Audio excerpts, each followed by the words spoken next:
بسم اللہ الرحمن الرحیم۔ تہجد شروع کرنے کا طریقہ۔ حضرت عائشہ رضی اللہ تعالیٰ عنہ سے روایت ہے کہ حضرت صلی اللہ علیہ وسلم جب رات کو نماز تہجد کے لیے کھڑے ہوتے تو پہلے خل کی 2 رکعتیں پڑھتے تھے۔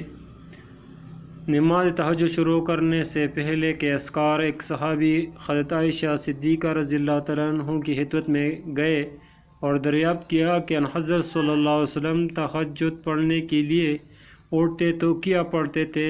تو حضرت عائشہ رضی اللہ تعالیٰ عنہ نے فرمایا کہ تم نے مجھ سے ایسی بات دریافت کی ہے جو اس سے پہلے کسی نے دریافت نہیں کی۔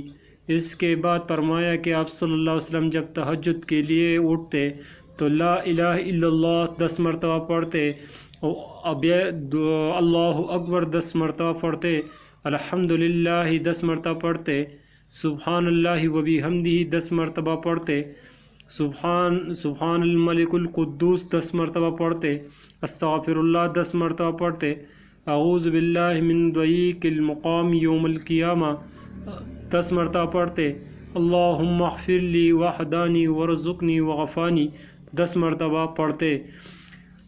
جو بھائی اس چینل پر نئے ہیں تو سبسکرائب کریں اور لائک کریں اور کمنٹس میں اور وظائفوں کے لیے جانیے تاکہ ہمارے آنے والی ویڈیو آپ تک پہنچ جائے۔ شکریہ۔